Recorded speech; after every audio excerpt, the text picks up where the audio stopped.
திருப்பூரில் பள்ளி வளாகத்தில் உள்ள பொது கழிப்பிடத்தில் உள்ள அறையில் வடமாநில தொழிலாளர்கள் தங்க வைக்கப்பட்ட சம்பவம் அதிர்ச்சியை ஏற்படுத்தியுள்ளது. இதுகுறித்து விவரிக்கிறது இந்த தொகுப்பு.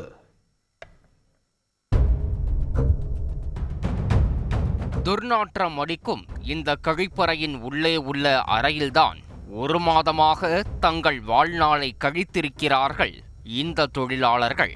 திருப்பூரில் உள்ள நஞ்சப்பா அரசு மேல்நிலைப் பள்ளியில் அதிகாலையில் நடைபயிற்சி செய்பவர்களுக்காக மாநகராட்சி சார்பில் பொது கழிப்பிடம் அமைக்கப்பட்டுள்ளது. இதில் தூய்மை பணி மேற்கொள்ள வந்த வடமாநில தொழிலாளர்களில் 4 பேரை இந்த கழிப்பிடத்தின் உள்ளேயே இருக்கும் தனி அறையில் தங்க வைத்துள்ளனர்.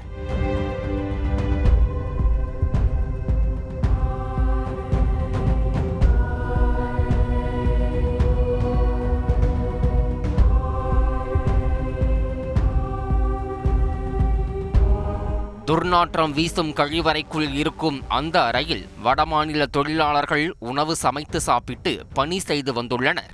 இது தொடர்பாக வீடியோ ஒன்றும் வெளியாகி பரபரப்பை ஏற்படுத்திய நிலையில் அந்த தொழிலாளர்களை பள்ளி நிர்வாகம் தற்போது வெளியேற்றியுள்ளது.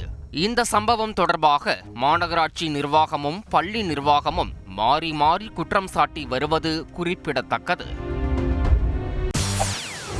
செய்திகளை உடனுக்குடன் தெரிந்து கொள்ள உடனே சப்ஸ்கிரைப் பண்ணுங்க.